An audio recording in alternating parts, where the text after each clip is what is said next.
이번 영상은 인천광역시 동구, 미추홀구, 중구를 분석해 보겠습니다. 이번 영상으로 인천의 모든 구의 분석이 마무리가 되겠네요. 이번에도 첫 번째 영상인 연수구에서 연결되는 내용이 있기 때문에 아직 안 보신 분들은 위에 링크를 눌러서 먼저 보시는 것을 추천드립니다. 인천의 8개 구 중에서 동구, 미추홀구, 중구는 인천 서쪽에 위치하고 있고 영종도 지역을 제외하면 상대적으로 작은 면적의 3개의 구가 몰려 있습니다.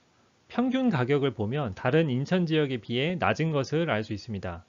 확대해서 보면 영종도를 제외한 3개의 구는 하나의 지역으로 봐도 무방할 만큼 밀집해 있어서 묶어서 분석을 해도 될 듯 합니다. 이 3개의 구를 부르기 편하게 앞으로 3구라고 하겠습니다. 3구는 위로는 청라국제도시, 아래로는 송도국제도시가 있어서 그 사이에 껴있죠. 평당 가격 분위지도를 보면 확실히 가격 차이가 나서 인천에서는 하위 입지일 것으로 보입니다. 3구를 더 자세히 보면 지하철 1호선이 좌우로 관통하고 있고 주안역에서 인천 2호선으로 환승이 가능합니다. 평당 가격을 보면 지하철역 근처와 인하대학교 인근에 파란 점, 빨간 점이 많아서 상대적으로 높은 것을 알 수 있습니다. 영종도 지역만 다시 보면 인천공항 바로 옆에 위치해 있는데 평당 가격이 3구보다도 높은 단지들이 많습니다. 영종도도 중구에 속해 있고 3구에 비해 가격차가 크지 않기 때문에 포함시켜서 분석하도록 하겠습니다. 최근 인천 분석에서 가장 중요한 공급을 보겠습니다. 인천광역시 매매와 전세 가격이 작년에 상승하기 시작했는데 입주 예정 물량이 2022년, 2023년에 꽤 있습니다. 그럼 이 물량이 인천의 상승세를 꺾을 것인지를 고민해 봐야겠죠. 과거 2010년부터 3년간 공급량이 많았을 때 인천은 대세 하락을 경험했습니다. 그러면 이번에도 대세 하락을 맞을까요? 저는 아니라고 생각합니다. 2006년부터 2010년 1월까지 인천광역시의 가격 분포 변화를 보면 싼 아파트가 더 많이 오르고 비싼 아파트가 덜 오르는 전형적인 상승기 후반부의 모습을 보입니다. 그 뒤로 2010년부터 3년간 공급량이 늘었고 그 결과 전체적으로 하락했습니다. 2010년에는 이미 상승기 후반부를 지났는데 거기에 공급까지 터졌기 때문에 대세 하락이 나온 것이죠. 그럼 최근 3년은 어떨까요? 2018년과 2021년 2월을 비교해보면 비싼 아파트가 더 많이 오르고 싼 아파트가 덜 오르는 전형적인 상승기 초반의 모습을 보입니다. 심지어 중위 가격도 거의 움직이지 않아서 이제 막 상승기가 시작된 느낌입니다. 제가 드리고 싶은 이야기는 2010년과 지금이 다르다는 겁니다. 2010년은 상승기 후반을 지나는 시기였다면 2021년은 상승기 초반을 지나는 시기라는 겁니다. 그래서 공급으로 인한 상승률 페널티는 있겠지만 대세 하락은 아닐 확률이 높다고 말씀드립니다.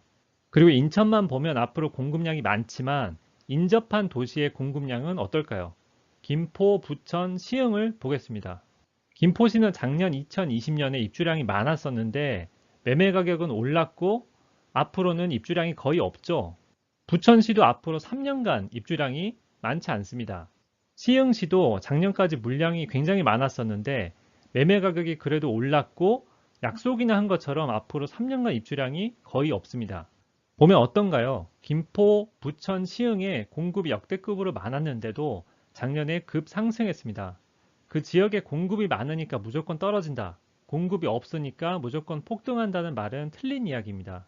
전체 가격 흐름을 읽은 후에 공급량을 어떻게 반영할 것인지 생각하는 게 더 맞을 것 같지 않나요?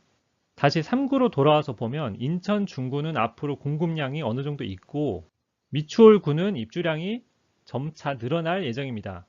마지막으로 동구는 입주 예정 물량이 거의 없죠.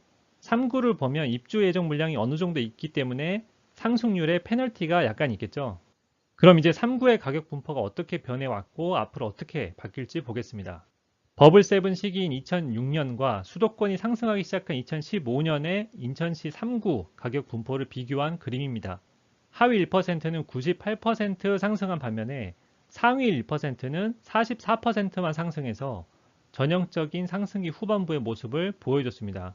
하위 수준 아파트가 더 많이 올라서 퍼짐 정도가 0.8 줄어들었습니다.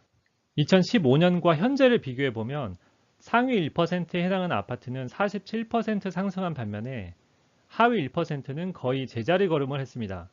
역시 전형적인 상승이 초반의 모습인데 2021년의 퍼짐 정도를 보면 2.3으로 2015년에 2.0보다 크긴 하지만 2006년에 2.8이었던 것을 감안하면 큰 차이가 안 나죠.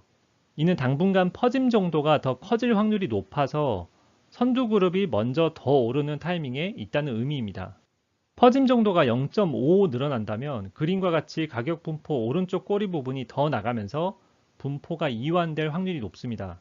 그렇게 된다면 상위 1%는 지금 가격에서 45% 정도 더 오를 것으로 보이고 중위 가격은 25% 정도 오를 것으로 보입니다. 현재 상승 추세가 유지된다면 2년 정도 분포가 이완됐다가 다시 수축할 것입니다. 수축할 때는 퍼짐 정도가 0.8 정도 줄어들면서 가격 분포 왼쪽 꼬리 부분이 오른쪽으로 다시 붙겠죠. 그러면 하위 1%는 지금 가격에서 75% 오를 것으로 보이고 중위 가격은 이전 상승분과 합쳐서 65% 정도 오를 것으로 보입니다. 이 수치는 3구의 분포만 고려했을 때의 결과입니다. 수도권 전체의 흐름을 고려하면 3구의 선두그룹이 어떻게 될까요? 연수구 분석 영상에서 인천 상위 1%는 40% 정도의 상승 여력이 있다고 볼 수 있었습니다. 파란색은 인천 전체의 가격 분포이고 주황색은 3구의 가격 분포입니다. 3구 중위 가격은 인천 중위 가격보다 낮아서 3구는 인천에서 하위 입지인 것을 알 수 있습니다. 그렇다면 인천 상위 1%가 40% 상승할 때 3구 상위 1%는 더 왼쪽에 있기 때문에 60% 정도 상승할 것으로 볼 수 있습니다. 다시 3구 상승률 예측 그림으로 돌아와서 보면 지금 그림에서 상위 1%는 45% 상승 여력이 있다고 봤는데 수도권 상승 여력을 반영해서 이렇게 상위 1%가 15% 추가로 상승한다면 후발 그룹도 그만큼 더 쫓아가겠죠. 여기에 인천 입주 예정 물량이 많기 때문에 중하위 입지의 상승 여력에 페널티를 주는데 페널티는 하위 입지일수록 더 큽니다. 그러면 최종적으로 지금 보시는 그림과 같이 3구의 상승률 가이드라인이 완성되었습니다. 이 가이드라인에 관심 있는 아파트의 평당 가격을 대입해서 상승률을 예상해 보면 되는데 도화동 스카이타워 1단지와 송림동 3위 아파트 두 개를 예로 들어보겠습니다. 영상 올리는 시점은 3월인데 가이드라인이 21년 2월 기준이기 때문에 2월에 맞춰서 보겠습니다. 도화동 스카이타워 1단지 34평은 분양가에서 53% 올라서 5억 2천이 되었고 평당 가격으로 바꾸면 1,545만 원이 됩니다. 평당 가격을 가이드라인에 대입하면 상승 여력이 60% 정도로 보이는데 상위 1% 평균 상승률인 45%보다 최근 상승률이 높기 때문에 상승 여력에 페널티를 줍니다. 그렇다면 몇 년 안에 5억 2천에서 50% 상승해서 7억 8천까지 갈 수 있다고 예상할 수 있습니다. 이번에는 송림동 3위 아파트 33평입니다. 현재 평당 가격이 484만 원이고 과거 2006년 상승기 때 77% 상승했었습니다. 21년 2월 평당 가격을 가이드라인에 대입하면 상승 여력이 75%로 나옵니다. 그렇다면 몇 년 안에 현재 1억 6천에서 75% 상승해서 2억 7천까지 갈 수 있다고 예상할 수 있습니다. 예시로 보여드린 단지와 같이 여러분이 관심 있는 단지의 평당 가격을 이 가이드라인에 대입해서 상승률을 예상해 보시기 바랍니다. 저는 앞으로도 실거래 데이터를 기반으로 지역 내 가격대별로 4년 안에 어떻게 움직일지 가이드라인을 드리도록 하겠습니다. 여기까지 봐주셔서 감사합니다. 이번 영상까지 해서 인천광역시 모든 구의 분석이 마무리됐는데요. 인천은 입주 예정 물량이 많지만 앞서 언급했다시피 상승 초입부에 있고 주변 지역 공급이 줄어서 소화가 될 거라고 봅니다. 인천 외에 분석을 원하는 지역을 댓글로 달아주시면 참고하도록 하겠습니다. 내용이 도움이 되셨다면 힘내서 올리라고 구독과 좋아요 부탁드립니다. 감사합니다.